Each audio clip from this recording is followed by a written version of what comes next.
How are you doing, YouTube? Different video than I normally do here on the old YouTube. So, typically this is reserved for live chats and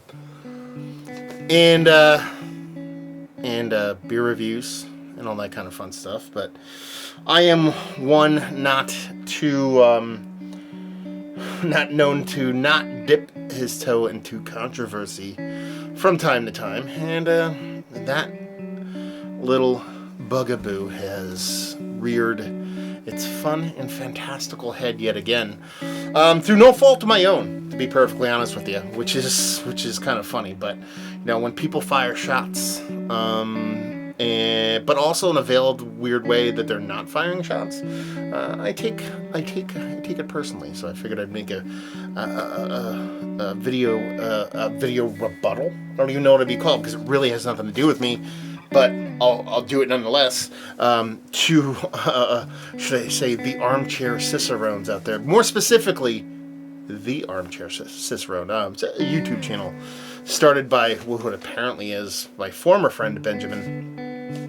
We were boys back in the day. He actually sent me the person that introduced me to Russian Duck back in the day, all that kind of fun stuff. And yeah, dude lives up in New York, works in the beer industry, yada yada yada. We're Facebook friends, met in real life a couple times, whatever. And he started a YouTube channel, and it's kind of like, beer reviews, but also like beer knowledge stuff. He's like one of the Chich-erones, that dude, the Chich-erohn things. And he's doing this thing. And then he gets a letter from me, basically saying, fuck your robe. Because he does all this stuff in like this weird kind of sweaty robe thing. And he also the letter I wrote him, which I didn't fucking write. So someone's starting beef. That I didn't start it. I'll fucking finish it, but I didn't fucking start it. And, wrote in there, basically, what happened to you digging on malty beers. Apparently I'm making fun of Cascade Brewing in this video. And, I don't know, he kind of makes fun of, a bunch of shit in there. And I apparently tell him to go fuck off and leave the beer reviews to the big dogs. I mean, that's probably good advice, to be perfectly honest with you. But, it is what it is. But, he comes out and he's like, we're boys, and he's down in Pennsylvania. For one, I live in fucking Jersey, so if we're really fucking boys, then, I don't, you figure you know where I fucking live. And then he said, I must be following him on YouTube. Listen, dude, the king doesn't bother with the fucking peasants, He may fuck with serfs every now and then, but I don't know. Someone told me about your shit, calling you out, so, I'm just here to fucking back shit up because I don't let people, I'm not that guy to steal on, He makes fun of he says I make fun of his robes. You fucking, listen, I'm a fucking PJs guy. I wear PJs. I'm an adult. I roll like the old school classy dudes. I'm not like some sweaty Hugh Hefner in the Playmate mansion fucking wearing his fucking robe and doing all that shit. And I said he should get a flannel one. That's how you know it is me. I'm not fuck the Avid Brothers and whatever kind of flannel they ever made popular with their fucking shitty songs and lumberjack, metrosexual lumberjack bullshit. That's not gonna fucking go with me. And, he does a shotgun in there of a beer. Fine, whenever do your shotguns. A little bit of humility here. I suck at shotgunning beer, so I'm not going to make fun of him shotgunning beer. He can do whatever he wants. And he kind of starts talking about, Thomas Hardy Ale. He's talking about Thomas Hardy Ale in a sense that, he said he gave me a case, and why isn't he drinking Thomas Hardy Ale?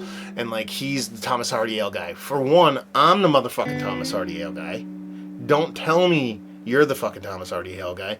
I introduced your ass to Thomas Hardy Ale. Sure, you gave me some Thomas Hardy Ale. I have one right here I'll crack in a little bit. But yeah, I mean, it's a great beer. What do you want? You're welcome for introducing you to that world. And, he flaunts his little Cicerone, Chich-erohn-eyyy fucking slip and all that kind of stuff. And the weird part is he kind of goes and he's like, I don't have a Thomas Hardy Ale, because he centers around Thomas Hardy Ale for some reason, because apparently that's only what people are allowed to drink.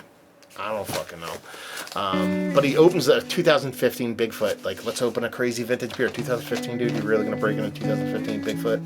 That's like, what, did you get in a beer in 2015? Is that why you're fucking posted a 2015 fucking Bigfoot? Because that's not even vintage. That's just like a couple of years old. I find that shit on the shelf around me. And it's just like, I don't know.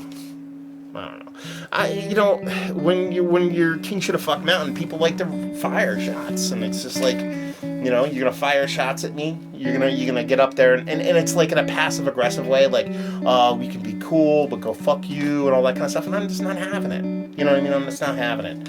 I'm sick and tired of these fucking peons and fucking assholes taking shots at me, firing shots, and think it even matters. You know what I mean? Like my favorite, thing about. My favorite saying, if you ever watch Mad Men, let's crack into this Thomas Hardy, because I actually have one. You're gonna talk about you being a Thomas Hardy guy. I actually fucking have one that I can open and drink on the air. I'm not like copping out in some fucking Bigfoot. Sure, it's a 2017. Do you want to know why I'm not cracking a 2008 or 94 or an 86? This is not enough to waste on you, brother. But I figured I'd crack one of these, see how 3 years have done it. But one of my favorite quotes of all time in a TV show is from Mad Men, and it's like what's this, Ginsburg, it's towards the later seasons of Mad Men, and oh baby, it's not there yet, man. Needs many more years to get there. Let's go over the bottle real quick. You got a 2017 vintage, product of England, 11% alcohol by volume. Now this beer, fantastic label. I mean, look at that. It doesn't get much better than that. The shape of the bottle, the whole nine. It needs time, man. It needs time. It's getting a little bit of that murky due to water vibe.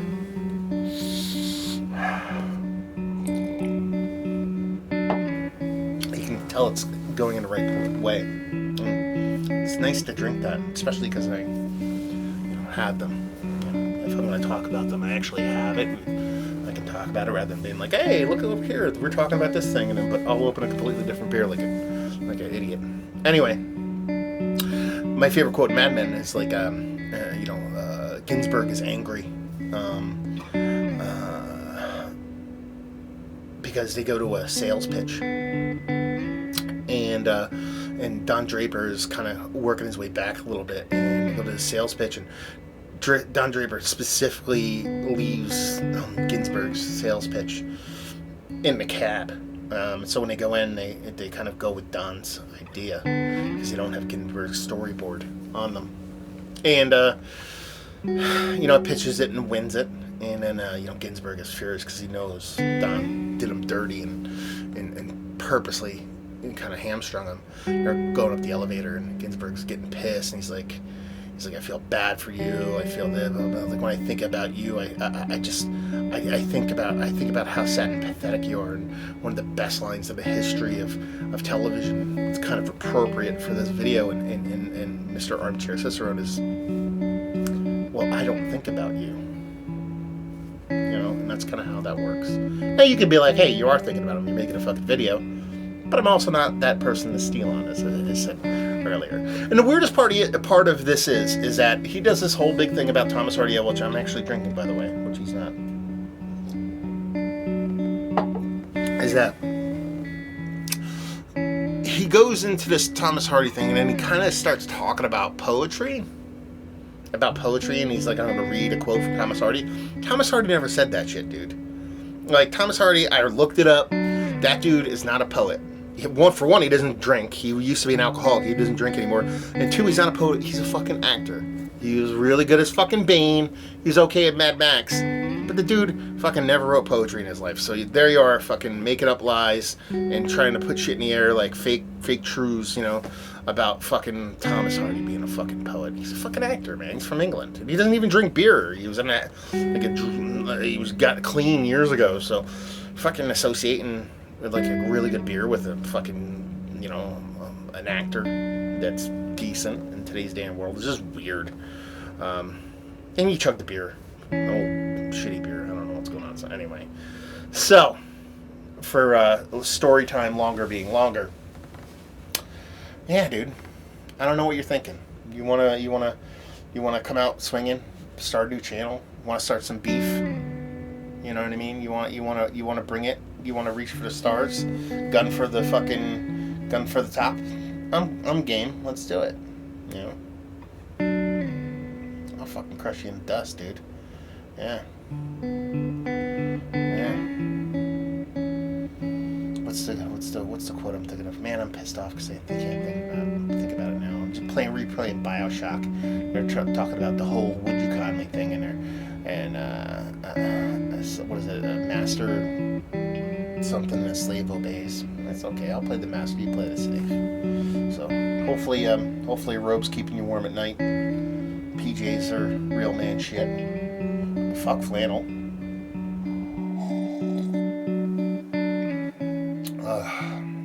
Let's see. Real people use keys for shotgun. They don't use like a bottle opener. I don't know if you knew that. You know, real people use keys for a shotgun. So try to learn that before you teach people how to shotgun.